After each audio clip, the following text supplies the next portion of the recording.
Welcome back, beautiful souls, to the Horror Pop Extravaganza.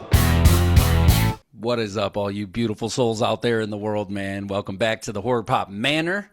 I am always in Pops Ghostly, and this is the Horror Pop Extravaganza, and this is a special episode that I'm super excited about.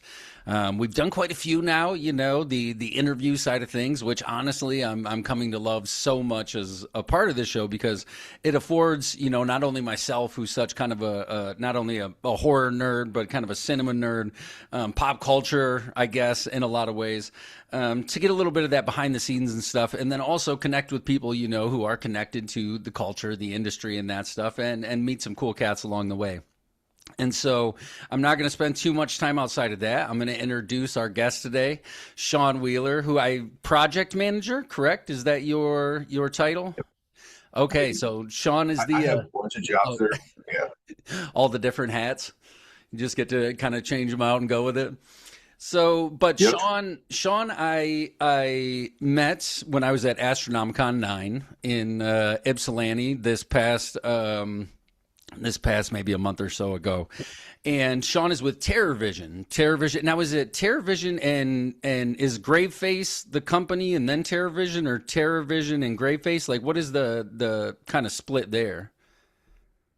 So Greatface came first. Greatface is a record label mostly for indie bands, garage bands, shoegaze, stuff like that. And he obviously is a huge horror fan, and he offshooted it into TerrorVision. And now we have TerrorVision, we have Hoxton. There's a label called Cellar Dweller where he's putting out films like The Jar and stuff like that on vinyl.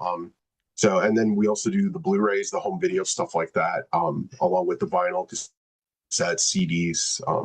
So it's an offshoot. He owns a couple museums in Chicago and in Savannah, Georgia. I think there's an arcade video store. We have a record pressing plant now. That's we're killer. growing and growing. So. And that's how I ran into you. I walked by the table when I did my first lap, and I saw these guys sitting there. I saw the cassette tapes for Friday the 13th, and I was like, dude, this is so great. Like, somebody's actually printing this stuff, especially when I saw part 3, because that's one of my favorite horror scores, that kind of disco-y funk intro, the intro that you get. But I also picked up a copy of Spider Baby that was on vinyl, which I was super excited about, or The Maddest Story Ever Told. In my opinion, one of the greatest Lon Chaney Jr. performances when he's given that speech at the end is just like, oh, dude, powerful. But then I got a straight TerrorVision LP, and it was for the Monster Squad, which, being a kid, you know, around that time, that holds a super special place in my heart. And I got home. I immediately started opening things up. I ripped Monster Squad open. I threw it on the record player, was sitting there spinning it for a while. But I got to tell you, man, I was blown away by the packaging and the amounts of, it looks like this truly is, you know, people who love horror and have that. Yeah, which you can tell because you get the, you know, and the drawings. I don't know if those were all original. They looked original. They were super cool outside of, you know, the main one of the kids on the inside. You have all the quotes in there, like, you know, Swamp Thing took my Twinkie, and Wolfman's got nards, of course, is in there, and all this stuff. And the interview, you know, with Fred in this. So how long have you been, you know, at this with TerrorVision? And if you wouldn't mind, just give us kind of an overview of your, you know, it sounds like you wear a lot of hats, but kind of your roles and responsibilities with getting stuff like this, you know, to see Monster Squad on vinyl. I almost crapped my pants. I was like, I have to take this home. I got to take this home with me, you know. It's but yeah, please fill us in, you know, where did it come from? How long you been doing it, and what's all does it entail? I'm horrible with dates. I'm That's one of those okay. people. I can't remember what I was doing in 1995, but a couple of years ago, I was a super fan of the vinyl stuff and everything, and I was working a job I hated, and 2:30 in the morning, I decided to message Frank LaLoggia, the director of Lady in White, to try to license the score because it hadn't come out on vinyl in a while, and he let me do it. And then my wife and I had to figure out how to do it, and we started our own record label called Scarefly Records that we did for maybe 4 years, but we did it of course, as soon as we decided to do that, it was like during the pandemic time. And also when the vinyl just blew up. And we got told 4 months for our records, and it was 14 months later they finally showed up, and it nearly killed us. And I did 11 releases, and then I was doing Chicago Flashback Weekend, and I was talking with Eli Roth and Alan Howarth and stuff that weekend about licensing some stuff from them to do. Cabin Fever was one of them. Cabin Fever is now out on vinyl due to that conversation. And but I didn't have the funds to do it, and I'm propositioning these guys on doing projects. But Ryan from TerrorVision, who I'd become friends with from doing all the cons, he's like, "Why don't you come and work for me?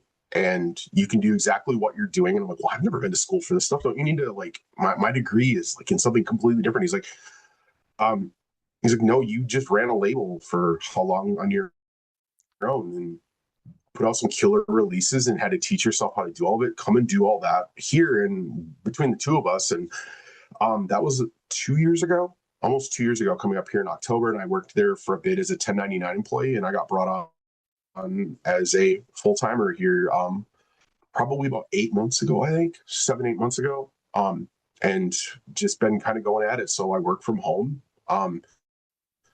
and just do everything that possible to get anything. I mean, even I started off, I'm licensing some films here and there.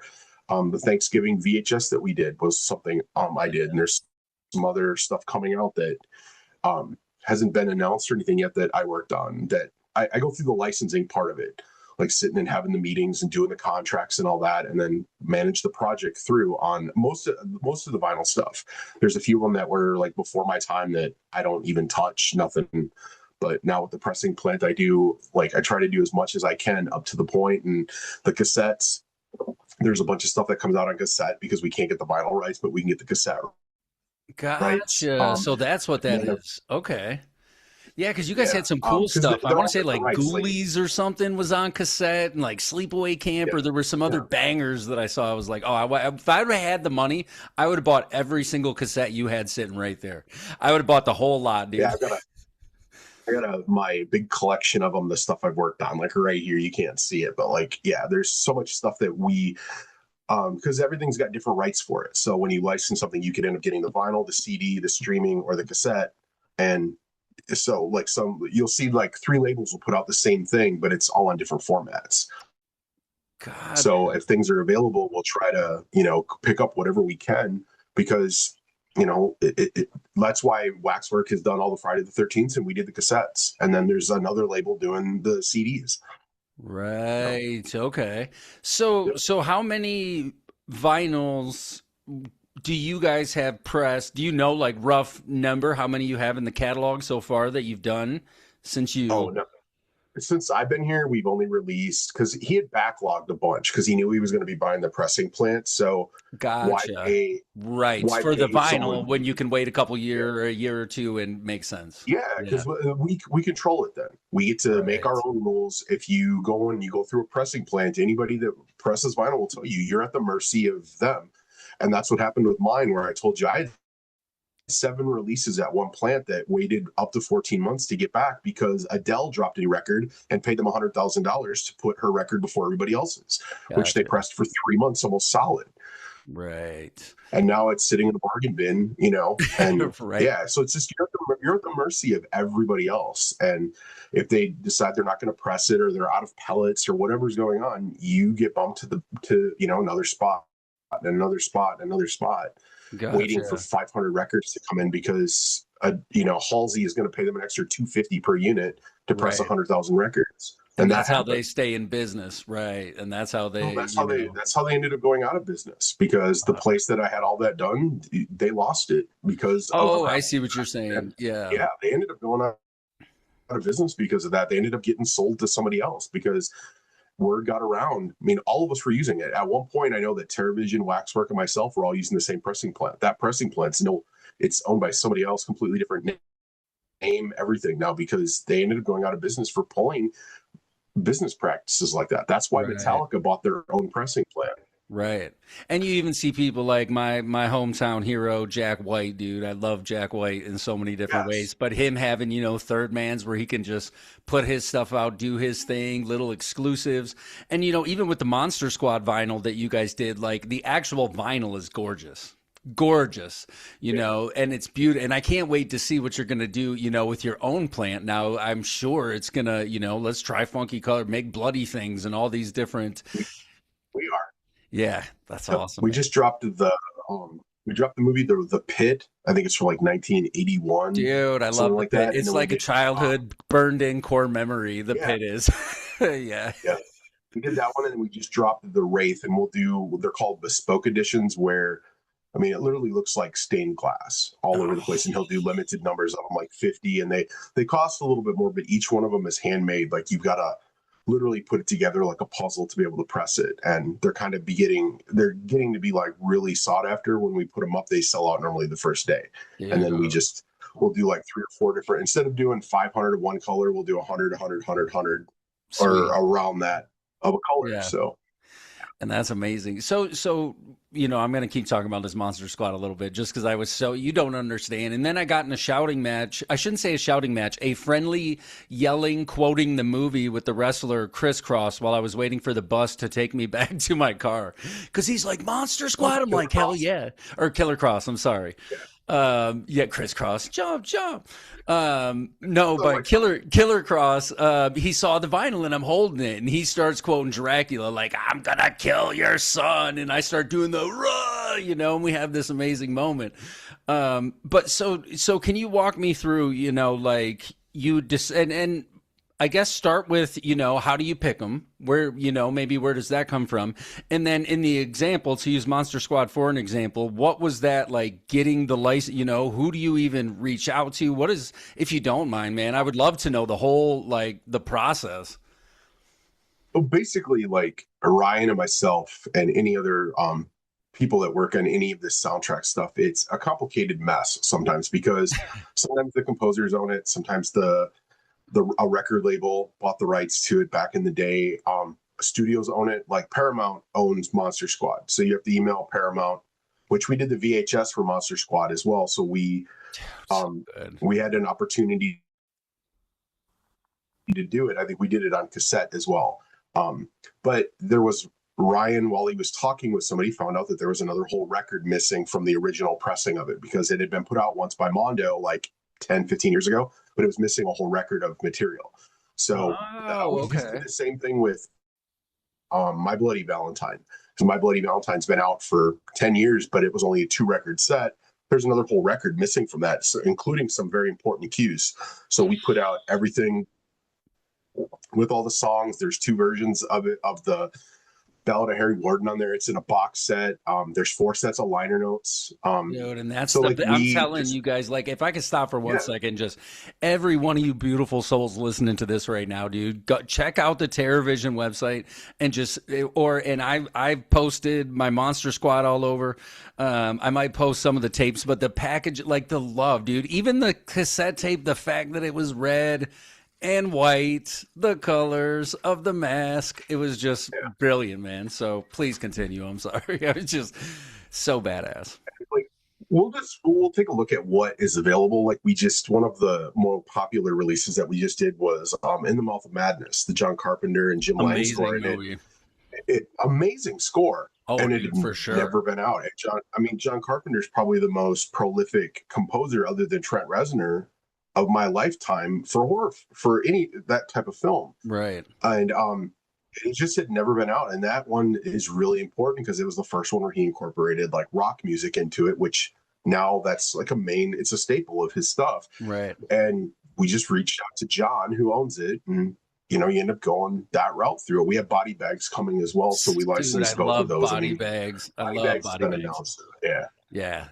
yeah, that I one wish that would have where got the you full end up. series. I wish it would have got the full series like it was supposed to and all that. It would have been amazing because everybody was in there, dude. Like Roger Corman's cameoing and Wes Craven's cameoing and it's like Mark you Hamill, had the, and, yeah. Oh, yeah, dude. Mark Hamill with the eye, yeah, the baseball. Yeah. and then Toby Hooper directed one segment in it. So like, yeah, it's just Everybody was there's in it, dude. It was a power, and yeah, it's a good movie. That's the thing too. Is Body Bags is a great flick with great music because you just get like the different influence from all over, and I can't wait to see again. there's a jazz What you can. track in it.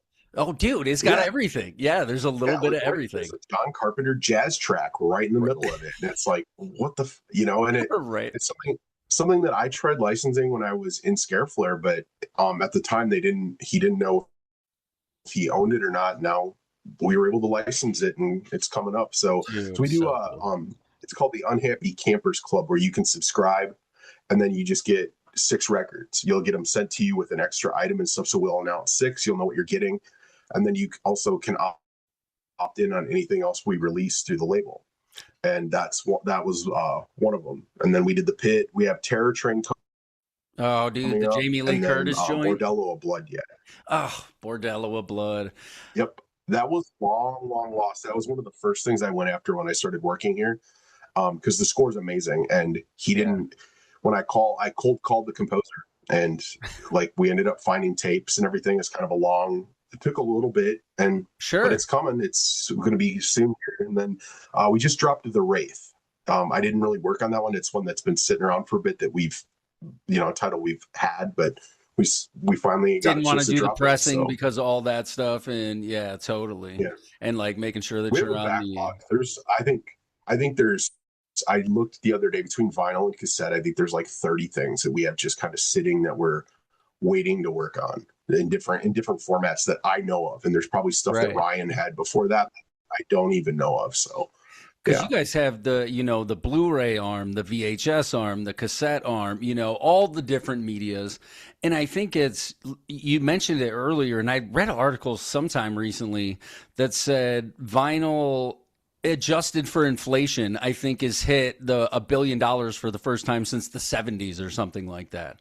The demand for it is there, but at the same time, people are, no other way to say it, but we're in this like nostalgia bubble, a really big one. Even when Matthew Lillard just recently came out and he said, "I don't even think anybody likes me. They just want to remember the good old days." And I'm like, "Come on, dude. We love you.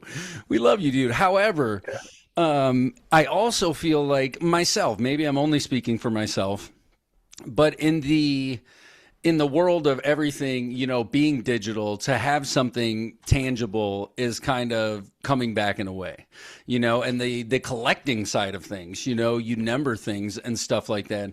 And as a old school, horror fan who's seen almost all of it, I feel like I tell people though, the first one I ever saw, first horror movie, I must have been like 5. I call it The Dark Crystal, and it's still one of my favorite movies. But them Skeksis scared the crap out of me, dude. It was freaky. But I recently watched Deranged, the Ed Gein kind of thing with Mrs. Mack from Black Christmas in that. What's his name? From Christine is in it. Robert Yes, Blossoms. and Home Alone. Blossoms. Yeah, and he plays the Esther Cobb, I think was the name. But there's this shovel slasher. Oh, dude, and even going back to the I don't even remember a ton of the score. I know we have it coming up on the podcast soon, but I'm a big old movie guy too. So like Freaks, Todd Browning, I can imagine like some just killer artwork all over that thing, or the old Dark House, anything James Whale really, But I know that stuff's going to be tricky even to find it if it even exists, the audio or stuff like that. There's stuff out there for some of that, like Waxwork did Bride of Frankenstein, and I used to have a CD that Rob Zombie produced of Frankenstein and Bride of Frankenstein. So the audio exists.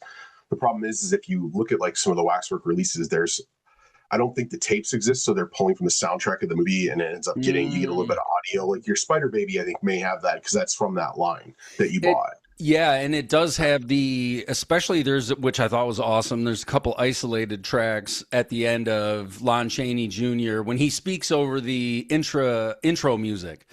And he's like, Yep. oh, the maddest story ever. And yeah, they actually isolated the audio, and it's still a little bit crackly and stuff like that. But again, and I used to, Spider Baby, I actually was introduced to when Rob was doing the TCM Underground. He would do that show in the middle of the night, and he would show old, like, that's where I think I saw the Unholy Three. But anyway, the packaging on that, it's like, it's beautiful. And these stills from the movie, and, some of the stuff from the movie. And that's a beautiful soundtrack too. Like that one's just, it's funky. It's got that weird kind of 60s beatniky, jazzy kind of thing. But then at the same time, it's this foundational kind of haunted house movie, or I would say deranged family, kind of the twist on the nuclear family that we would later see in Chainsaw and stuff like that. But so you get to Monster Squad, you do all that. You say you've got stuff. When are you guys looking to do be able to press your own stuff? We already are. We have been. Oh, sick, dude. Yeah. So I think our first one was Cabin Fever, which was, we did the full score and the soundtrack for that. I think that was the first one. Maybe Jimmy, because we also are the home for the horror section. Eli Roth's horror offshoot. Right, yes. So yeah, we did Jimmy and Stiggs, and we did Dream Eater, those two new movies. Yeah. I think maybe the Jimmy and Stiggs was the first one that I don't remember. It's been a bit. We just did a 3-record set of Silent Night, Deadly Night that's sold out. Dude, so but listen, I was on your website. I was looking at like that VIP camper club. I'm like, yeah, dude, because I'm telling you, if I'd had $1,000 in my pocket, I would have handed it to you right then and there and taken home a huge bundle of the vinyl, because everything that you're putting out is, I feel like, speaks directly to people like myself. And there's a huge world of them. We were all, I feel like, the kids who had to talk in secret about the Texas Chainsaw Massacre and about these things because it wasn't even that cool to be a horror fan, And now it's like you could buy Art the Clown plushie at Target, and know what I mean? I saw an old woman at the grocery store like 3 days ago at Aldi's wearing an Art the Clown shirt. She's probably in her 60s, and I was like, where the fuck did you get that? Right. Like, really? And that's the world we're living in, though. So it's in for me, it's like, to see this, I'm like, I want to grab it all up because it may never happen again. Some of these may never happen again. And they might, but they might not. And to have the cool, artwork and all the stuff that comes along with it. And I just, like I said, I was flipping through and I saw that Silent Night, Deadly Night. I'm like, oh my goodness, man, that's so good. We stuck with the original artwork. You keep talking about the artwork, and it's like a fine line, because there's a point where if it's not broke, then why fix it? Right. And you either can go with the original, like, I mean, I'm looking at your poster back there. You've got the Black Christmas. Amazing artwork, iconic. You see it, you know exactly what it is. But when it came out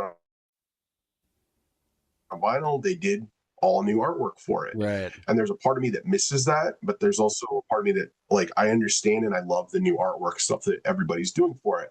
And we always have that discussion. It's like, do we stick with that, or do we go out and do something else with it? Or do we adapt what's there, which is, we end up doing a lot. Like, most of the cassettes that we sell are dual-sided. Dude, I opened up and I was flipping them around. Yeah. It's so good. Yeah, because you get to, this poster was so iconic too, because that's what they used to promote the movie. Yeah, it was all over the place. Yep, and then it was banned or pulled too, recalled. So I think that's the first time that's ever been used on anything that really, has been a licensed merchandise item. I'm pretty sure. And I remember talking to him about that, and he said he literally just wanted to put that artwork on there. And we have another release coming out that literally I had a big Mylar banner in my house for the longest time, and I'm like messaging Warner Brothers, like, I need that art because I don't want to use what's there because it sucks. Right. That you guys originally used, and they found it, and when it comes out this summer or whenever we decide to release that, it's got that on it. I'm like, yes. Yeah, and you know what? I love the original artwork where you can. There's so much good. And that one actually came with like a 4K release from someone, and I was so impressed by the quality. And you got like some enamel pins, and there was one of Miss Mac drinking, and I was like, that's the best enamel pin I've ever found. I was like, that one's great. But it did for me. It's with the Monster Squad one, again, I'm going to keep referencing this because it's the one I got to open, and I spun all three of them, both sides, and I got to open up and read through all the things. But it's like you kept the original artwork, but then you still have some other stuff going on, Yep. on the inside, and even the little slips that the internal sleeves to keep the vinyl safe. There's art and writing on both sides, so it's like a whole journey you get to go through. And I'm excited to continue to support you guys and buy your stuff because I think, and the convention place, like to get some people to sign some stuff like this, if you can ever figure it out, is just incredible. I'm gonna grab something quick. Hold on. Oh yeah, go ahead. Go ahead.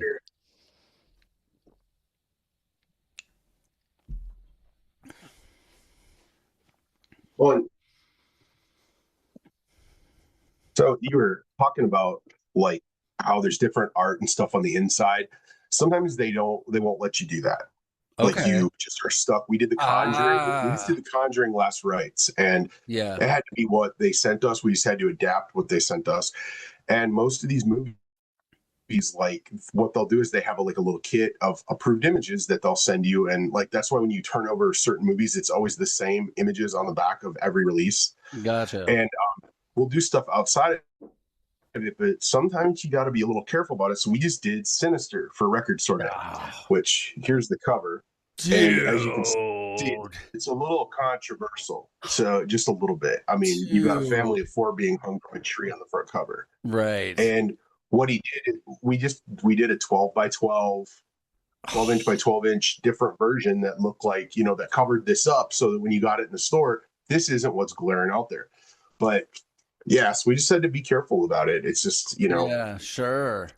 But anybody who's seen the movie, Yeah. that's such a great, It's iconic. right. It's hyper iconic. It's considered like one of the scariest movies of all time. They literally have hooked people up with heartbeat monitors, and that's the one that got everybody the most elevated. And Dude, and you talk about that score is like that dun, dun, dun, dun, dun, dun, dun, dun, dun, dun. That it's just like thumping into your soul, and it's like, oh, dude. And of course you got Ethan Hawke is so good in that. And I was listening to this the other day, and it's like a couple times I had to stop. I was like, oh my God. And it's Chris Young who did Hellraiser and The Dorm That Dripped Blood, and he did, I think, Nightmare 2. And he's done all these movies. And that was his first one where it wasn't just like an orchestra. There's a lot of synth stuff in it, and it's very special to him. It's a crazy score. There's also a lot of licensed music that's mixed in that people think is part of the score, and it's not. But, right.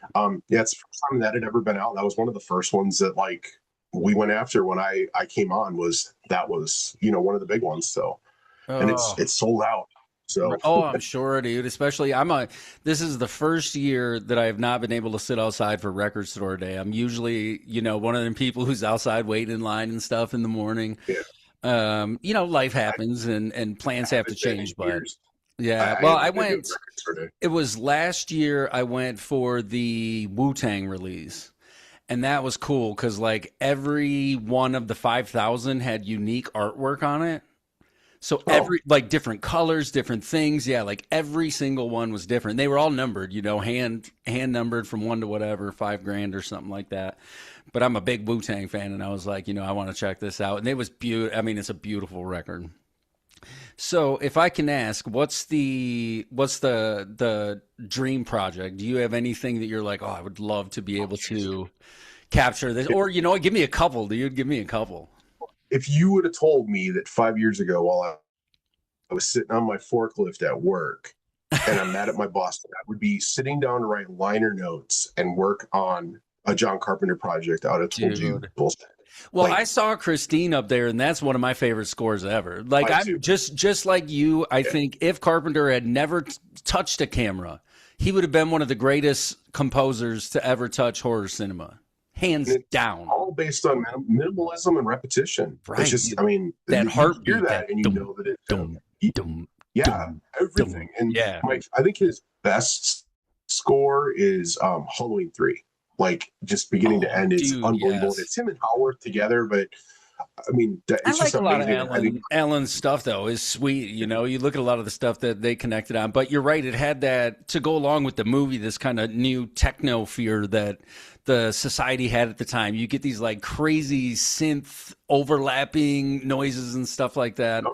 Yeah, Halloween my 3 is a gem. my first cassette I ever bought, I think I was 5 years old at a garage sale, was Escape from New York that I Oh, bought dude. for money. And I listened to that thing, and I hadn't even seen the movie. It just had a cool cover on it. And then my dad ended up showing me the movie later, and it's like, it was like kind of life changing. So I even geeked out like when I met Alan, and I haven't met John yet. I got to meet his wife a few times and stuff at Sure, sure. cons. And like always like, "Wait, can I come over for dinner when Right. you're having Kurt or something?" You know, like, Right. you know, No, you can't. You know what's funny though is to hear you say that. I just flashbacked again. You're unlocking core memories in me, Sean. Like for real. In I had to have been high school, very early high school, ninth or tenth grade, when Escape from LA came out, and I went to the whatever video, something like that, and made sure that I got the score. I didn't want the soundtrack. I was like, I need to find the score. And it was just, got both. dude, it's so good. Everything he touches, Favorite though, you're band is right. on the soundtrack. Oh, Yeah, my favorite band is on the soundtrack. So I bought both. I've been a Deftones oh, I fanatic had, for like yeah, 30 yeah, I've years. had, oh, that's right.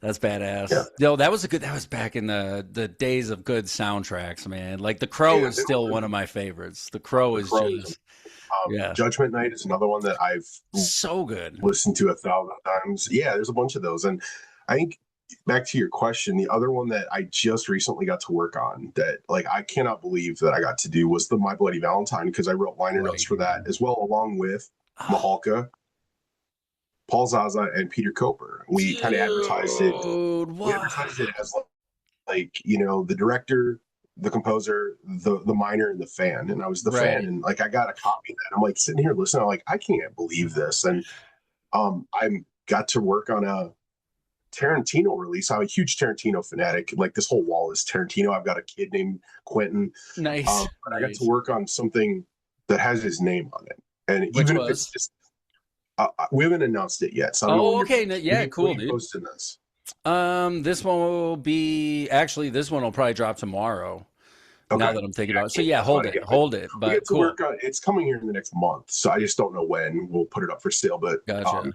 yeah, I got to work I mean, the one he's, on I something will with say, him. I'm a big him fan, but I'm also a huge RZA fan. And that's the new one, like the spoonful of chocolate and shit like that. Looks like it's going to be incredible. And him doing, you know, he did, oh, what's the samurai movie? Way something dog.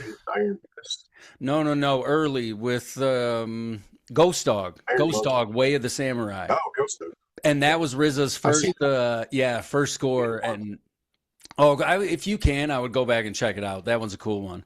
But then, yeah, he did I do just Iron remember the Fist. gangsters talking about rap music. Yeah, and Kill Bill, you know, he did he was a huge Oh part of all of that stuff, which to me is in my opinion, but I'm a big Shaw Brothers old martial arts flicks fan, so to me that's kind of like my peak Tarantino. I'm like, dude, that and the Hateful Eight's right up there. That I'm like, this is just storytelling at its finest.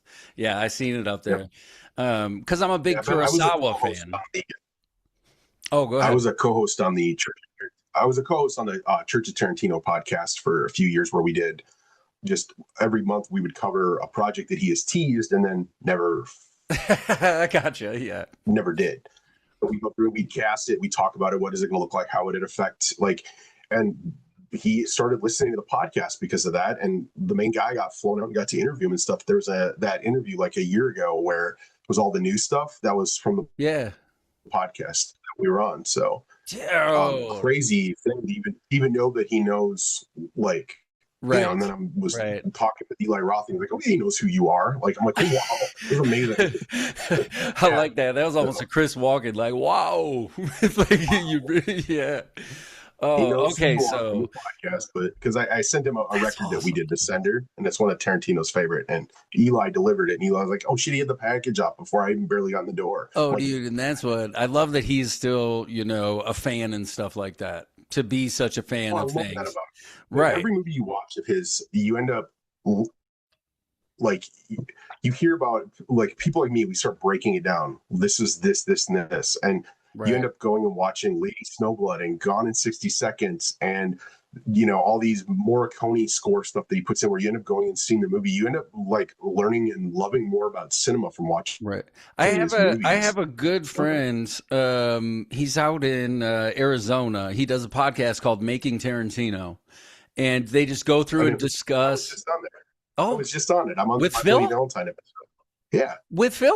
That's my homie, Yeah. dude. Yeah, that's crazy. I was just gonna say, oh, you should connect with this dude. I was like, that would probably be a small world, man. Because he's guested on that. And then I think I was on an episode with him on that because he came on the Church of Tarantino a few times where I would do like main ones, but then he had me on for the My Bloody Valentine episode here recently. Yes. So yeah, I was just on Awesome, there. dude. That's killer. Yeah. Look at that small world. Okay, so you mentioned a Oh, yeah, couple. very small. Is there anything else that you're just like, if I could get my hands on it, if I could put this on? Like for me, I don't even know if it was ever released. If I could see like a super dope Killer Clowns from Outer Space, I don't care if it's a cassette tape. I don't. It's out. So, It's out on vinyl. You can go to Waxwork has it up for sale right now. oh, Waxworks got it out. Oh, Yep, they got that one. MGM title. They got that one. So yeah.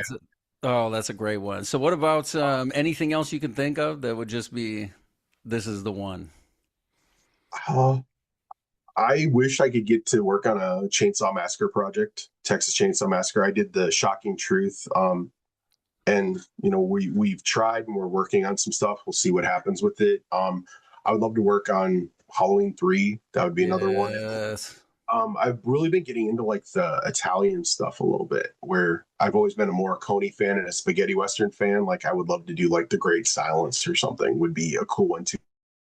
I was trying to get Ryan to do it, and he's like, I don't think our fan base will buy a Western. And I'm like, but it's a Corbucci Western. It's Right. got like the most nihilistic ending of any film you'll ever watch. Like it's kind of right up everyone's alley. And then Vinegar Syndrome went and did the 4K of it, and it sold out in like 10 minutes. I was like, Right. that's that movie.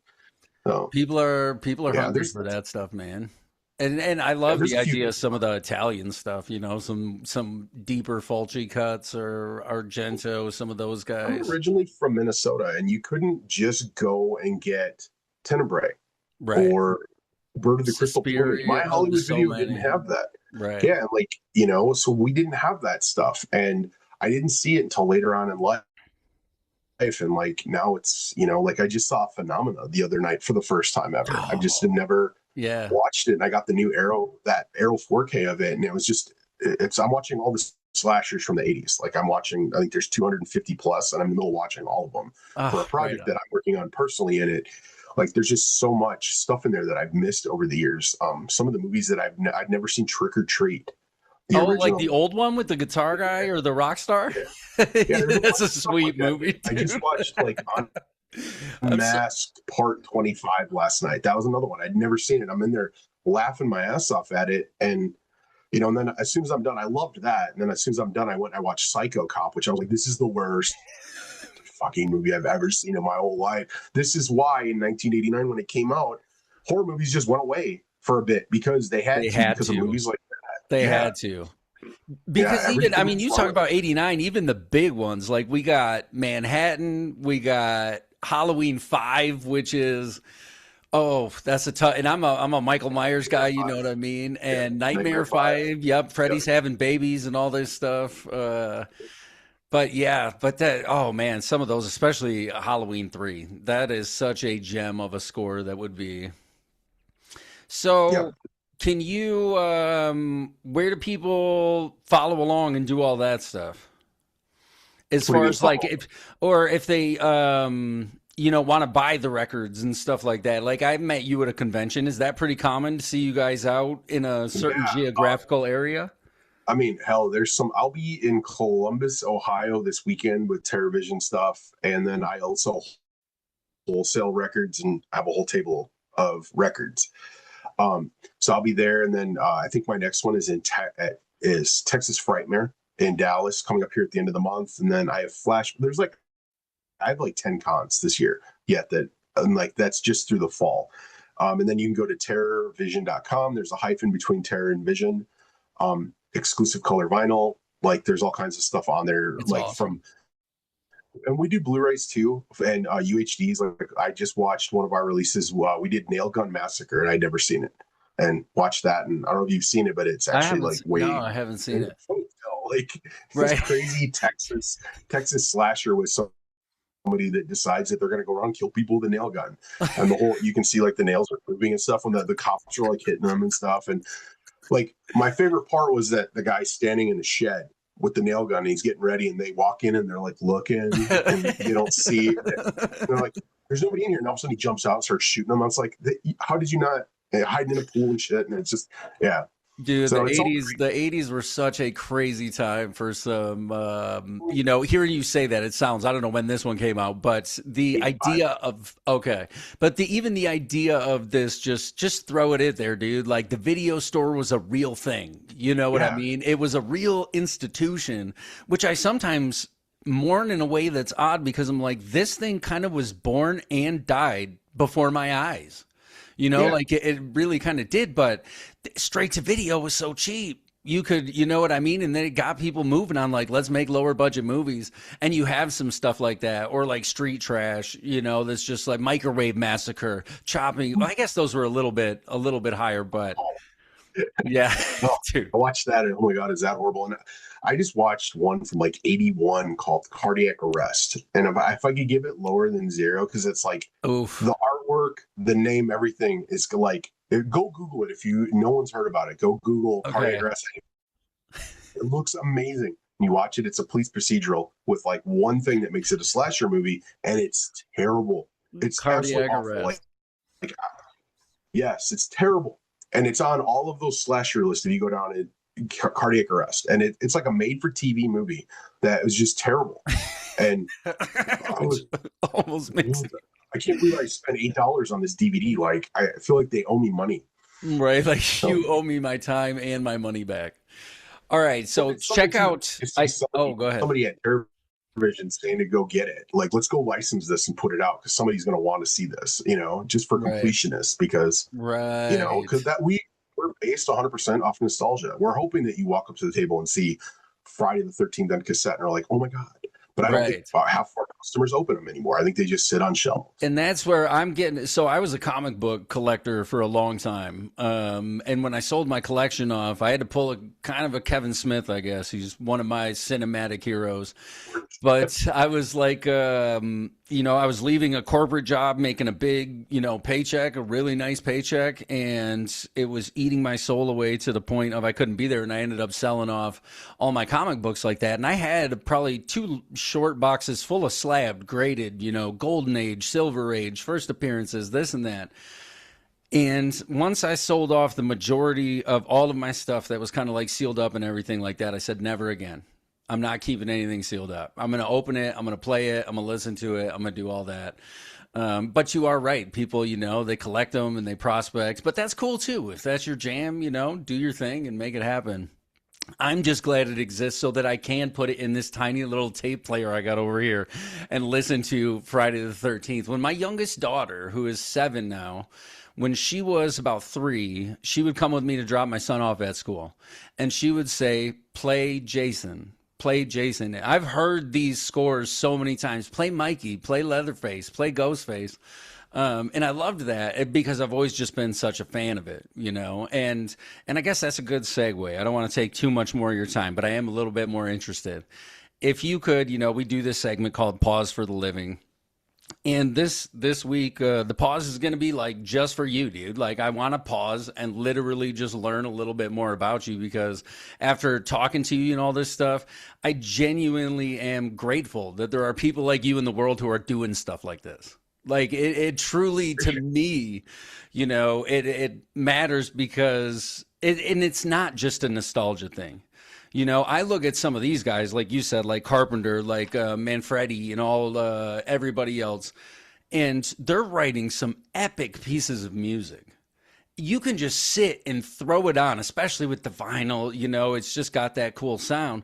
But they're writing epic scores that I think there's a whole generation of us who are appreciating in a new way now. You know, you talk about, I've got the Goblin Suspiria score, and I can throw that on. It's just like, dude, this is unbelievable. And I feel that way about so much of it. So everybody check this stuff out. But Shon, where did it begin? Where did that little spark of like, I like being scared, I like spook, because if people are looking around behind you, you can see, all the different stuff. But where did it begin for you?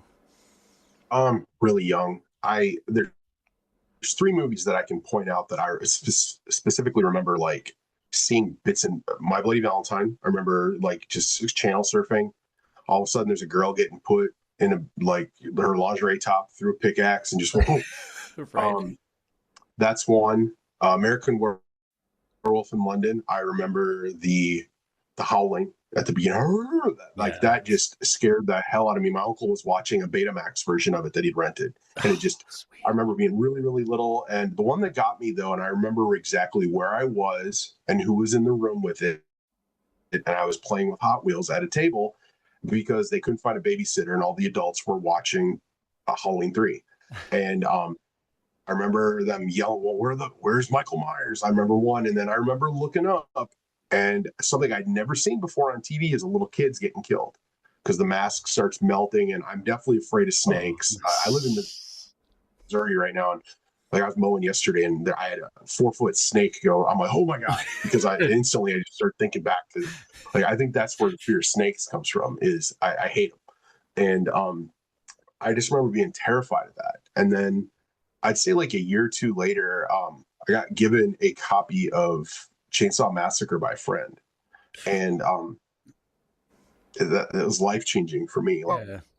Like I've spent my entire life chasing that first experience of watching that movie, and just to the point where I got to go and like visit a bunch of the locations. And like I've got 2 kids. I didn't cry at childbirth. I'm standing next to a highway out in the middle of Austin, Texas, standing there bawling because I'm where Leatherface danced at the end of the movie with the chainsaw. And I got construction workers because it was the weekend of like one of the cons that I went there, and they're like, "Why is everybody coming out here today? There's nothing here." Yeah. Because they're building apartment buildings right up to it. And I'm like, you guys are like walking all over like film history. That's where the house from Chainsaw Massacre. And they're like, what?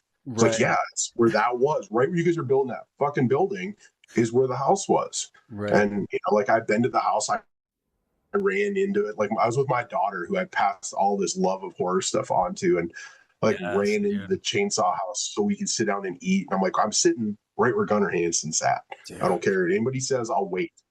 And I'm that type of person. Like I just ate at the bar where they filmed Death Proof. Like I waited 20 minutes so I could sit where Kurt Russell sits to eat my nachos. Dude, Like, I'm that big of a fan. I go and visit. I love visiting the locations and stuff for it. But if I could share with you, if I could share with you really quick, and I agree with you there. And you talk about influencing daughters. My oldest, I showed her, I don't know how old she was, 13, 14, back to back.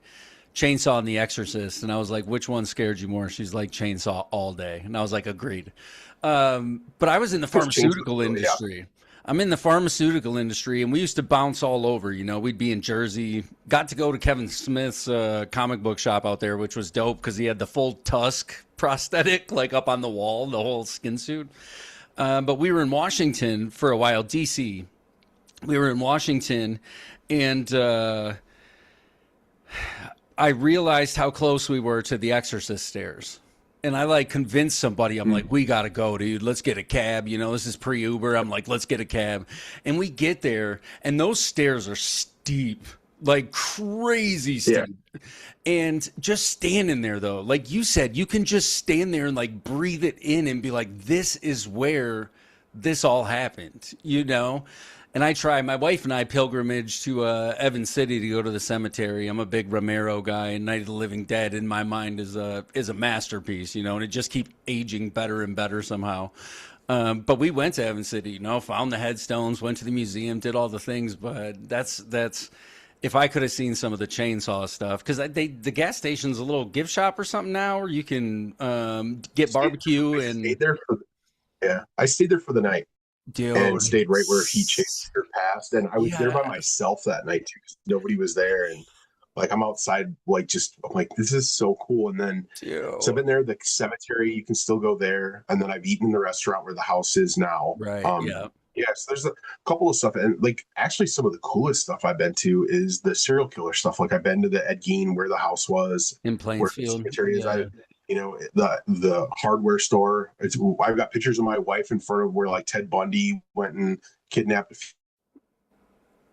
few people at that Lake Right. Sammamish up in Washington when we lived there for a bit. And I've eaten in the bar or we drank in the bar where Ed Kemper used to go and stay. And we were on our honeymoon, so we Yeah. went there, and then Yeah. we went to like, where they filmed The Lost Boys. The Lost Boys is like one of my like absolute favorite films of all time, and Oh, dude, that I'm was a with you big one there. too. Is to I go drove visit, up when I was go stationed visit. out in when I was stationed in California. I drove up and checked everything out. I was like, dude, this is. And I will also say, not horror related, but we took the ship up to Astoria at one point. Yep. Immediately, I That's went. why I'm really close.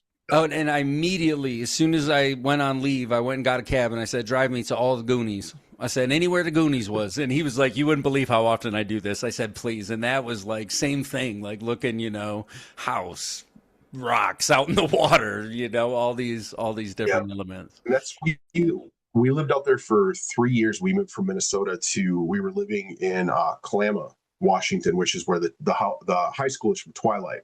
So on weekends we would drive to Gotcha. Astoria because it has this Yeah. giant farmers market stuff. It got to the point where like when people would come to visit, like I'm giving like tours. This is the bowling alley where Chunk puts and they filmed Right. Short Circuit there. Kindergarten Point Cop, Break was filmed there. right? I think Yep. Kindergarten Cop Yep, was up there. the school is Yes. right around the corner from the house and everything. And yeah, so and that beach where the Goonies, that's the same one from Twilight. It's where Patrick Swayze dies in Point Break. Like we would go out there I for the didn't weekend, realize and it was that was Point. our weekend away. And You are a yeah, good human so being for doing that for your friends. We need more people like that. Like, hey, I'm going to take you and show you cool stuff. Like, we're going to go see yeah. cool things. Well, they turned the jail there where he breaks down in the beginning. It's like a museum now for all the films that have been filmed up there. Because like The Ring was filmed up in Seattle. Right.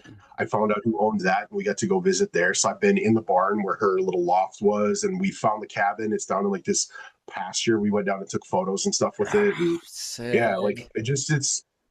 I came really close to just writing a book about film locations, but I didn't know who the hell would buy it. Other I would. than, Right. but then all it does is it invites people to go there even more. Which like the Goonies house was closed down. They had tarps up so you couldn't see it Right. for For a like while. 2 years because they got sick of the people coming up to the house.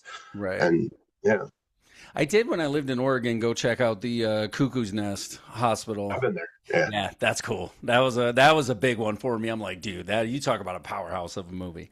Okay, so Oh, Texas Chainsaw sounds like the one that really just like sunk its teeth into you. Ring ring. a little bit. Yeah, I'm with you there. That was the one that, and I feel the older I get, I'm a big Halloween guy, and I love that first Halloween. Halloween 6 is my favorite, but for different, reasons and stuff like that. I think it was more just perfect storm of age, time, everything like that.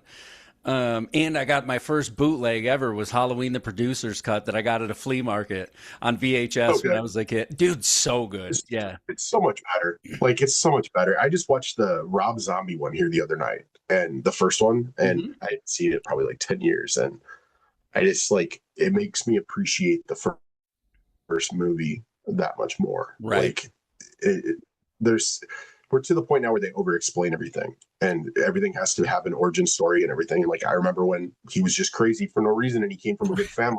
And Right. then in Rob Zombies, he's getting bullied all day, and he's getting beaten at home, or implied that he is, and it's just a violent place. And so You almost basically, they expect him created to turn into, yeah, you expect him to turn into Michael he Myers. just had a Right. little bit of he had mental illness, obviously, because he's doing stuff. But how far did that home life? And he had a loving mother, but how much did that home life push him into it? And I don't need all that. Like Right. I think I'm too much of a purist where I don't need it. And that's the only thing that scared me about the new like Chainsaw that's coming out with the younger kid directing. I don't remember what his name is, Barker.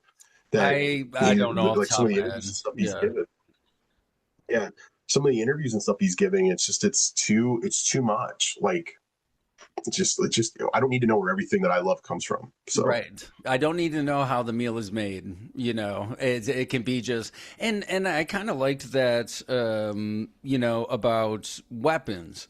I've had a lot of people come to me and they're like, I didn't like weapons. I didn't like weapons. I really like Julie Garner. I think she's an amazing actress.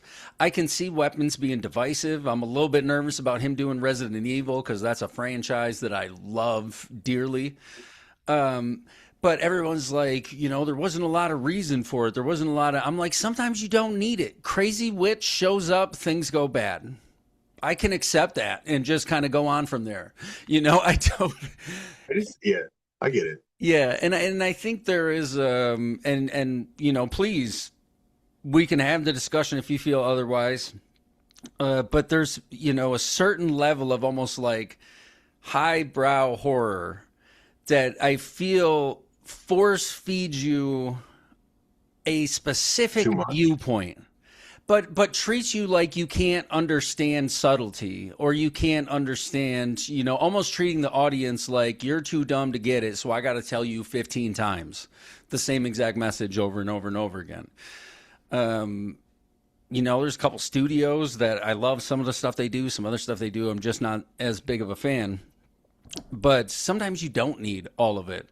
I think you need with Chainsaw, from what I understand, what I've read of Hooper and things like that, and seen interviews and stuff. I actually did get to interview Terry McMinn one time on a podcast I did before, and that was so cool. I was like trying so hard not to fanboy, like Chainsaw. But it was a response to the time. I wrote a paper in undergrad about the relationship between horror films and real world tragedies. Yep. And you look at the black and white era was very clear. World War II, World War I, it was identifiable. Bad guy, good guy. You could see the difference between the two of these. You get into the 60s with kind of the psychosis, the kind of cultural, I guess, with less stuff like Peeping Tom pushed a little bit too far. Love that movie. It's a great movie. But we got to sex and violence being kind of, the same thing. We were getting that in the culture of the time. Vietnam comes. And Hooper, when he's writing this stuff, he's in the face of a gas crisis. We're complaining now, and I think everybody should be like $5 a gallon is a lot for some gasoline. But it was like park your car in a line that goes on for 2 miles and hope there's some when you get there.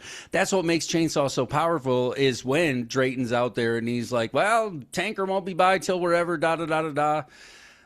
Is because it was this real world. We had Vietnam. It was the first time we were seeing, murder on television, almost snuff, and it wasn't clear anymore who the villain was. And we also had the industrialization of the world kind of taking over and the slaughterhouse becoming automated, and these people get put out of work, and they're like, well, we were, just kind of hungry and stuff. What are we supposed to do for food and money? Exactly. Right. What do we do? What happened? That whole movie is probably the most American movie that's ever been made. What happens when all of the systems break down? Right. And that's exactly what he's saying in rural Texas in 1973-74 was going on.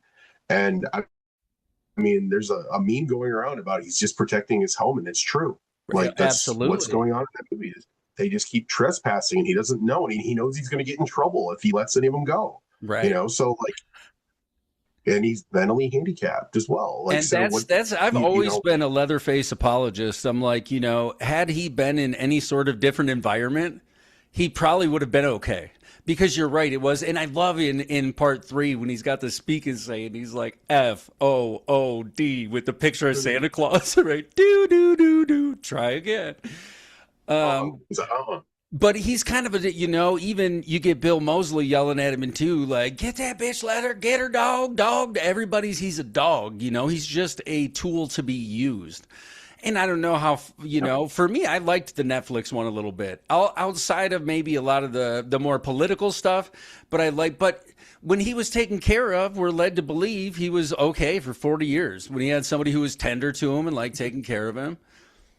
I don't know how that chainsaw was still in such good shape when he took it out of the wall. That's what I said to Mark Burnham asked me, the guy that played him. I was at a Oh, con. He was dude, like, "Do you sweet. like it?" I'm like, "Everything except you break." I'm like, "I can't start the fucking weed eater at my house on the first Right. pull. You pulled Right. that thing out of a wall after 30, 40, 50 years and bullshit." Right. And he Right. was like, I said that on set. They just told me not to worry about it. I was like, I amazing. know. Right. Right. So Right. Oh, dude, that's cool. You got to chat with him. that's my favorite, I think, of all the franchises. I love Friday the 13th. I love the Nightmare on Elm Street. I love the Scream, but like Chainsaw Massacre has always just been like near and dear for some reason. Yeah. And I And think it's the rawness of it because it pulls no punches. The first three are just, I love part two just as much as part one now. me too. Like it's an amazing film. And part three, Again, like it's just and it's grown on you speaking over the to the time years. though. Like part two is again speaking to this new '80s like hyper consumerism and not really, got to Yeah. make that dollar and stuff like that. And the man's trying to screw me. All It's this man gets it in the ass every right. time. At least he I got love rid of that my line. hems, dude. At least he got rid of my hems. Yeah. But Yeah. it And is. like, and it's It's still a it reaction again. to like Right. everything. In part three, Yeah. It's a so you reaction. talked about the movie scaring you so bad. If I can share one quick story with you, I was with a babysitter, had to have been real young, like you said, like 5 or 6, something like that. And I remember seeing the trailer for part three on TV, and it was the Excalibur with the saw coming out of the water, which is maybe I can find it and I'll overlay it so people can watch it, or I'll leave a link or something. But I saw it I and have a it poster of scared it in my me. office Oh, here. dude, sweet. It scared me real, real bad. And we were out sledding, snowmobiling, and I fell off the sled, right? And you get left behind. We were in the country, so they're probably a good 100 yards up before they realize you fell off. And I hear a chainsaw. It's a ways away. I don't know if I've ever ran so fast in my life. I was genuinely terrified. I was like, but I don't know what this Leatherface thing is that's gonna get me. But it was the first one and then the second one. But the third one I remember getting early on, and it was the I can't remember the character's name, but he's like, "Oh, you miss me, don't you?" And he's kissing, the heads and stuff and throwing them in the swamp. Um, Fredo. yes, Fredo, It's Fredo. and Yeah. it just and I liked the setting. It was cool. And you get Yeah. Vigo in there being awesome. We got the mains, we got the machines, and all this. Or not, that's not Vigo, but when he puts old dude's Yep. hand in the and the Leatherface design is Yeah. amazing. Ken Foree is in there Right. too, running around. And I love it. I guess I'd never realized it till recently, but it's the same house from Devil's Rejects. It They looks filmed it just in yeah. it's the same house. I looked it Oh, is up. it? So they just went, yeah, it's the same house that they pull up on and then do it's that Yeah. one. So Oh, that's we're like awesome. holy horror history here. Dude, if Ken or if Rob's done anything amazing, it's he's kept these genre cats like doing even the smaller ones. You know what I mean? These smaller roles, because Ken, like you said, Forey is amazing, been around forever. You go back to the Of the Dead stuff, and I think in the same way, Chainsaw was so representative of the culture of the time. Romero did the same exact thing. He packaged it up in this different That way. is amazing. Dude, I would love Yeah. to have a score of that, but with the news going on in the background. If you could somehow, you know what I mean, as it's going on in the back of the movie with the music. But he was Yeah. saying the same kind of things, like we're living in this, post-industrial consumerist culture where it's just like mindlessly from one thing to the next and just can't stop consuming.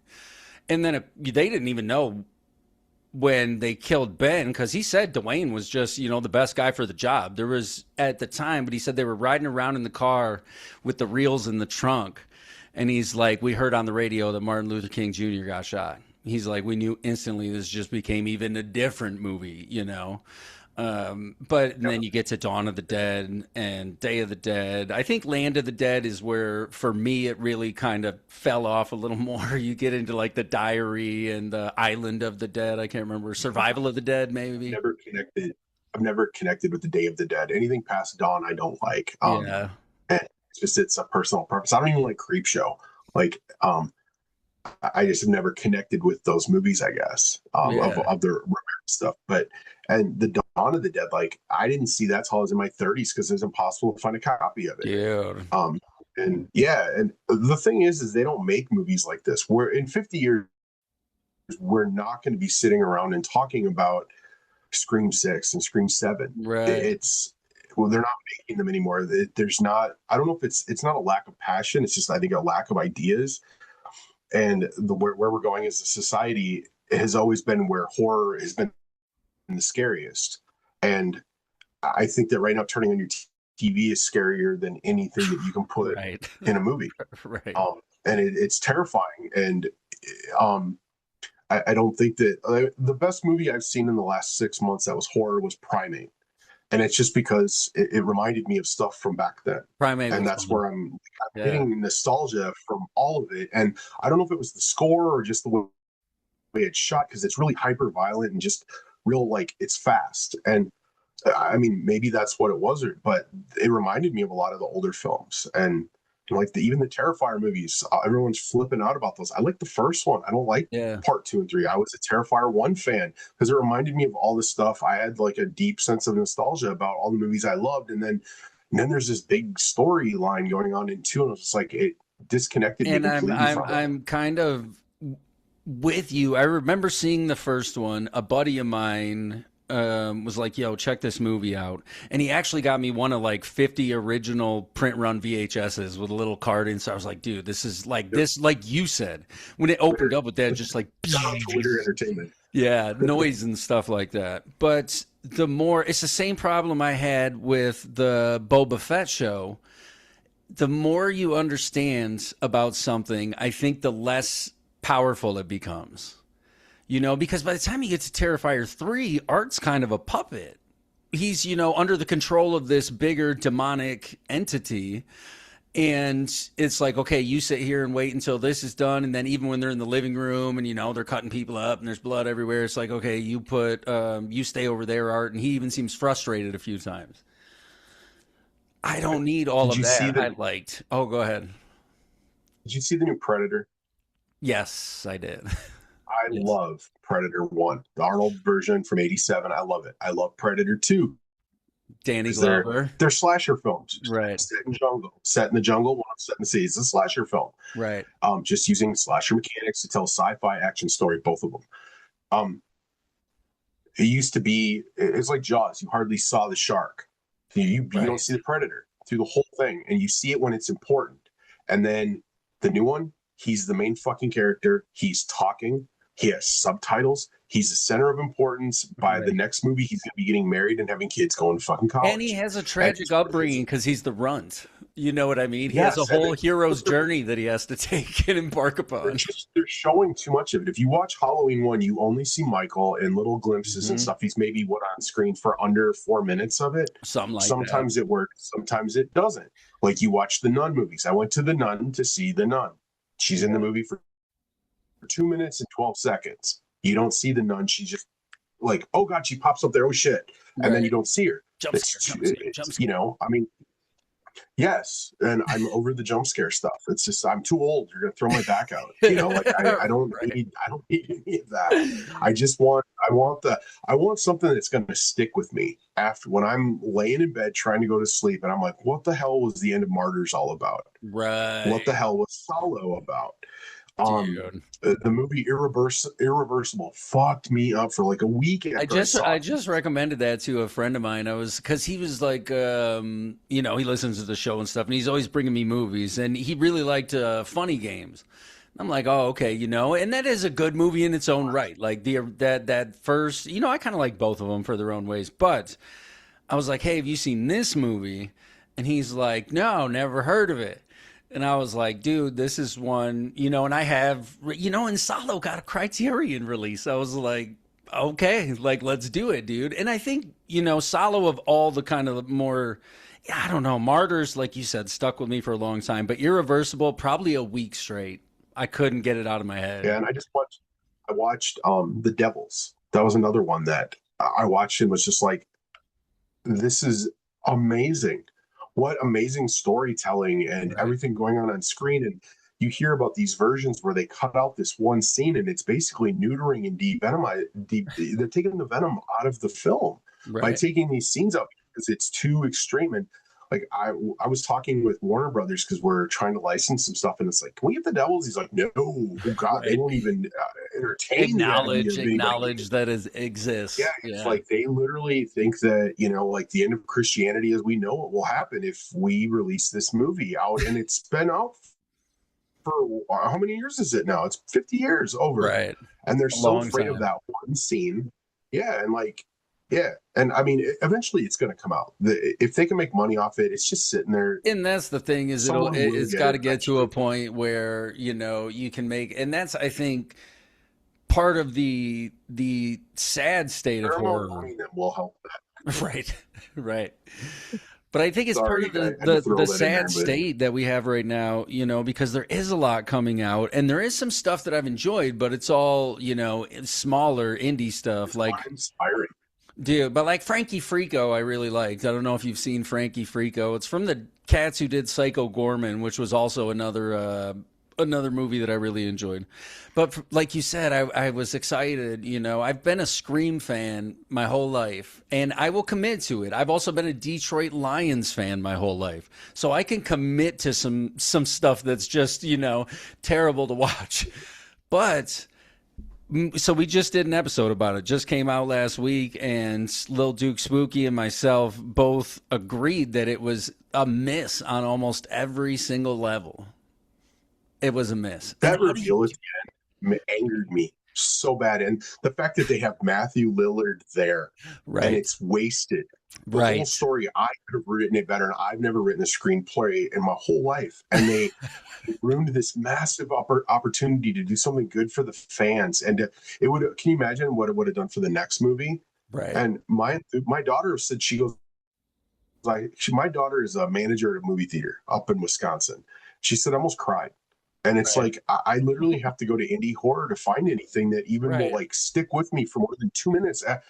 And the reveal of the girl she was in the TV show You that my wife and I watched, the blonde. And I knew Oh Ethan Embry was yes, the killer as soon as he showed up. So I'm like, there's no way they're paying that fee unless he's the killer. There's right, no way he's just, I'm like, I know him. I met him 25 times. I know him. He's not in this just to play a fucking, a nurse. janitor, So right, like, it just gave it or away. a nurse. Yeah, Yeah, and like I think the only movie recently that I've seen that like really just was like that's a horror movie was a movie called Looky Loo, from I don't a think I've director seen that. named Jason Zhang, and it's not even a found footage. It's like a captured footage one where a guy starts using his camera. He's a voyeur and he's videoing people around his neighborhood, and then he sees where they hide the keys, and then he's in their houses when they're not home, and then one of them comes home, and he ends up doing his first murder completely on camera. And then there's a part two now that he sent me. Like, I got an advanced copy of it because I work in the business here a little bit, and I get stuff like that once in a while. And Sweet. he sent it over, and it was like he sent me a handwritten letter because the director of the film also is the hands who's doing the camera, and you hear him. It's Jason Zhang, and he sent me a handwritten letter in like as the killer, along with like this That's key from the movie all, that has the jump drive with it. I was like, dude. oh my god, this is Stop. the coolest fucking thing I've ever gotten. And part two, like, it takes right up where part one went, and it takes it in a whole different direction. Both of them are 5-star movies, and they were little indie films filmed in and around Ohio and Indiana, I think, and they're just unbelievable films, to the point when I got done, it'll make you reevaluate your entire home security situation. Right, Especially if you have loved ones living in the house with you. Like, if you have hidden keys when you're done watching that movie, there's no hidden keys outside anymore. Like, right. it changed everything. Like, to the point where when I'm gone for the weekend, I'm checking to make sure the wife is okay. Like, it scared me that bad. Dude. So I mean, and That is a good it's movie done if that it with can other get people too. under. Yeah, it's good if it can get under your skin like that. Because it's hard for a lot of Yeah, us who like, are the big fans, who have seen a lot, as extreme. There's what else did I tell them outside of Irreversible? The after original you've sat version of through The Vanishing, man. That got me after you've bad. sat through Cannibal Holocaust about 5 times in your life, there's nothing you can show me anymore Right, that's going to be like, oh right. god, oh, Yeah, I've seen them. that. I've seen them all, like Serbian Film, August Underground, I watched that one. yeah, Pig, which was a weird one that only got a festival release, and it's a 1 hour, 1.5 hour consistent shot, dude. Constant shot, with this dude with people in cages, and it's like brutal. But I've gotten to a point now that I'm like, though, like, you got to tell me a decent story at the same time. Like, you can show me hyper violence, but if it is just, like we were kids when Faces of Death and stuff came out, and or the early internet, which was a wild beast, the Wild West of the early internet. But yeah, stuff like, The Vanishing, that original version of The Vanishing, I remember that sticking with me. But Irreversible was like untouchable as far as the length that burned into my brain, because I was such a big fan of her after The Matrix, and she just had that like shoot 'em up movie come out with Clive Owen, Monica Bellucci, I believe is her name. Yeah, Excel is so good in the movie too, but the way that it's filmed, the way it's shot, the things he's doing subliminally with the camera, like there's a sexual yeah, assault scene that's like and 10 the minutes long in one take, static, it's and static, then they put the camera on the ground, so right? you're pinned to the ground with her through the whole thing.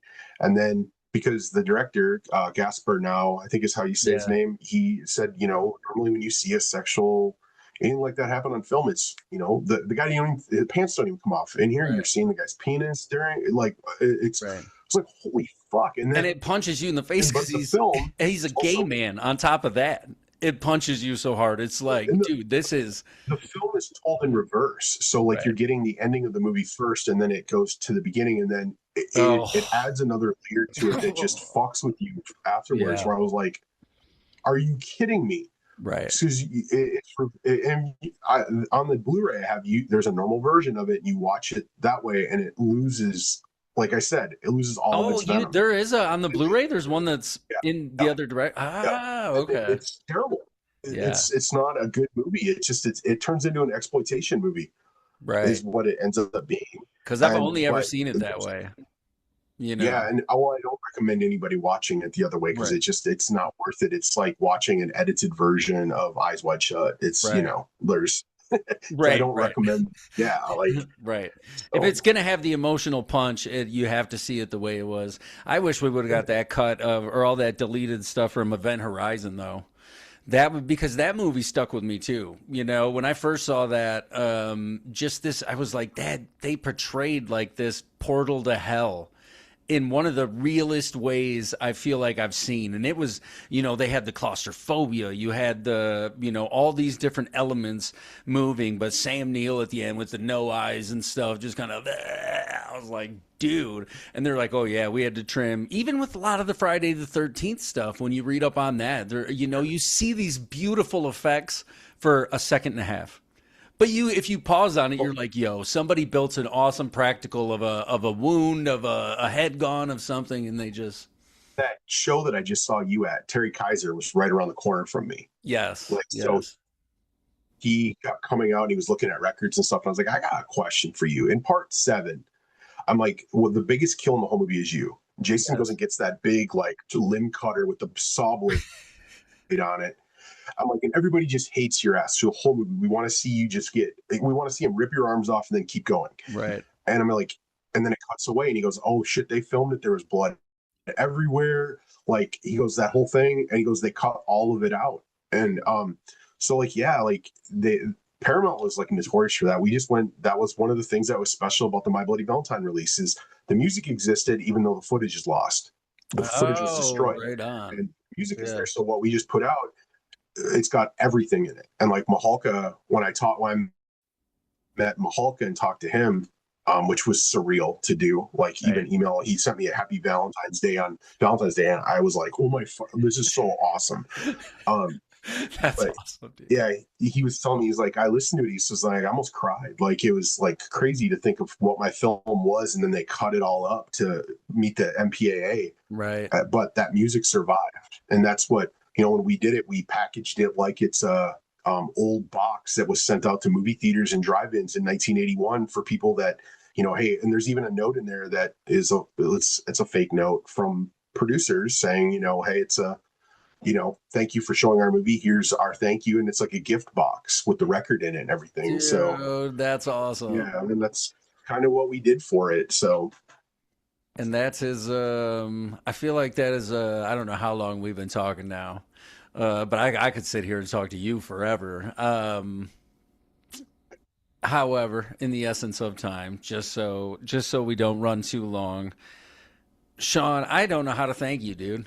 This was No, you're truly like a blast, and welcome. if you ever feel up for it, I'd love to have you on sometime. Pick a couple movies, or usually we just do a movie. You know what I mean, and just kind of talk it through, whole thing, dissect it. Not so much, certain behind the scenes, but for the most part, just talking about the piece of art. And all of these different things. And I think you would have some really cool insights. Especially there's some John Carpenter stuff we haven't done yet that I think would be fun. Like Prince of Oh, Darkness is I dope. can't. I can't remember. I can't remember. I remember seeing is Popeye, and then Yes. Conan the Barbarian, like right away. So like I can't remember a time where I've never not been in love with film, Right. and I'm autistic, and it's always been like my super hyper focus. And now I work in that business where like when I go and meet like Eli Roth and he knows who I am and That's hey Sean, how's it crazy, going? And like dude. it's just it's Yeah. surreal to me as like, an Inglorious Bastards fan where the Bear Jew like so Right. yeah, it's just it's I can't like it's kind of like a dream come true, like where I finally found where I should be working and like so it's like I'm having a real gratitude like thing here this last month where like I got the records for the My Bloody Valentine. I'm sitting in here and my wife has had cancer for the last year and she just is in remission now and we're going through all that. So I've been working from home through all of that because of this job where I'm able to take her to her appointments and stuff because she couldn't drive through all of it and Sure. come home and then work and then, doing stuff in between. So it's been like a blessing to kind of have this to fall back on and finally do something where I feel like I'm doing something that I love instead of just something to make somebody else rich. So, I Yes. mean, Yes. it's that difference. So, yeah. I kind of feel the same thing, man. When I left corporate and started, I was like, and the guy who taught me to tattoo, I will say, huge shout out. If it wasn't for him, I wouldn't have pursued it. But it was like Yeah. because he's an amazing artist and had been telling me for years, if you ever want to try it, let me know you ever want to try it. But to be able to, like you said, there's something magical there when you feel like I landed where it's my natural expression aligns with something that can support the people around me. And you know what I mean? And it's not always easy. Like I'm still in this transition period doing stuff like that, but I am genuinely happy for you, dude. Like to hear these stories and like the people you're meeting. I hope to see you at, more conventions and stuff like that. I try and do them. We're in the process of trying to sell the house right Detroit or now. anything, but Right. Detroit was crazy, man. I haven't been that scared in traffic in a while. Holy crap. Oh yeah, So, well, and it's orange cone season is starting, so it's yeah, it gets pretty y'all wild. need speed limits up there, is what you need. They do, but you know what though? I try to just stick it after doing pharma for so many years and driving, 5,000 to 6,000 miles a month. I learned to just kind of cruise, let them fly by if they need to. I ain't in that big of a hurry, but you're right. I was stationed outside of Chicago for a while though too, and Chicago traffic was, I think, almost worse. Chicago, The worst I've LA. ever seen is Portland, Oregon. Oh, actually, San Francisco is the worst I've ever been in, but Portland is the worst I've ever lived. San Francisco like put me like into like an full on anxiety attack at one point because you have 9 different versions of vehicles and people walking at one stoplight, and it's just Right. like I don't know if I need to go or not. Like I've And then never you're at was like, a oh my god, 50 degree grade, like going straight downhill for a while, and then you're going straight uphill for a while, and yeah, I just want to go see I want to see where the Zodiac killer killed the cab driver. Like, can you guys right, just let me go, please? right. I was on my honeymoon when we were there, like that day, like we got back to the hotel, and she's like, you want to go get it?" I'm like, I don't want to leave this hotel room again. And it was like Right. we actually had a little mini fight where it's like I can't, like I don't, I'm overstimulated. It's a So lot, man. yeah, It's a lot. 5 years stationed in San Diego. I was just talking to my mother about it, and I said, back and forth where I used to go to the base, and this was 2004 to 2008, was 8 lanes of traffic in both directions.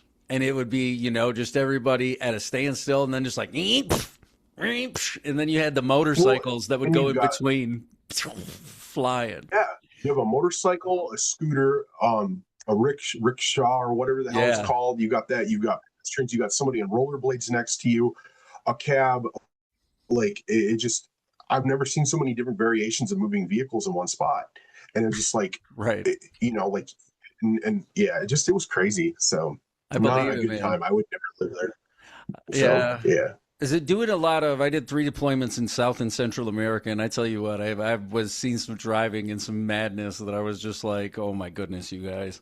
Like I watched somebody get hit by a Yeah. bus, the bus I was riding on, not killed or anything, but hit hard enough in the shoulder to spin them fully around, and the bus driver's just screaming at them for being in the way on the street, da-da! And it's just like you said, bikes everywhere, and just like scooters with 8 people on it. How do you fit 8 people on a moped? I don't know, but they figured it out, you know. Crazy They time. stacked up. Right. Right. Except Yeah, like a nesting exactly. doll. You just take one off and they keep coming. Um Yeah. Shon, thank you so much, dude. Again, for everybody listening, Terror Vision, be sure to check out the website.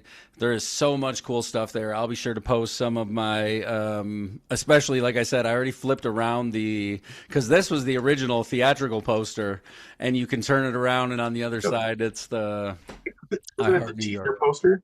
Hmm. I think it was the teaser poster. And anybody that wants to, they can follow me. I'm on Letterboxd under Scare Flare, Scare, and then Flair like Ric Flair. And and that'll be in the show notes. I write a review for every film that I watch. So Sweet. if you're interested in that, like, and I think I'm like 100 films in the last 2 months of watching every slasher film from the 80s. So I think I have another 150 to go. So Any standout gems that have jumped out at you from your journey through the 80 slashers? Unmasked, I had never seen Tenebrae, which was just Tenebrae is like awesome. astonishing film. Yeah, that's one. And oh god, there's a few others. Road Games was really good. I'd never Oh, seen that. dude, with Stacy Keach and Jamie Lee Curtis. Yeah. Yeah, Yeah, I just great watched that movie. the other day. That was really good. And then I think I mentioned we were watching Unmasked Part 25 last night. That was Right. like completely off the wall. I'm like, it's a movie that asks, well, what if Jason was lonely? Right. And what if she met somebody and fell in love, and then she's into S&M, and it's like, what the fuck is going on in this movie? So yeah, Oh, that's wild. yeah, I have not seen that. I need to, because like I said, so I mean, that almost sounds fun to me. Like you said, what if Jason was lonely? that's 'Cause- what the whole movie asks. It's what's going on with the character behind the mask, and it's a UK Right. film. It's a parody of the slasher genre and everything. And Vinegar Syndrome has a new 4K or Blu-ray of it, and Oh, it's an right on. astonishing movie. Like I couldn't believe how good it was that I'd never even heard of it. I So saw yeah, we're there's been getting a few of them there. another Leslie Vernon. They're doing another Behind the Mask, which I really enjoyed that, which should be rad. Okay, I'm gonna let you go. Everybody, like, subscribe, do all the things. We hope you enjoyed. Look in the show notes. I will have all the links for everything that Shon was sharing with us. You can just click away, order things or just follow along on Letterboxd, any of the social medias, all that good stuff, man. Every little bit helps out. So again, Shon, thank you so much for being here. It was truly a pleasure, my friends. Any last words before we go? Um, That was yeah. beautiful. No, That was beautiful. We'll talk to you I'm next trying week. to remember how Ricky Rackman used to close out Headbangers Ball. One fist in the goal or whatever he used to say. I'm like, Yes. I can't even remember. That's it. We'll Oh. talk to you people, you beautiful souls, next week.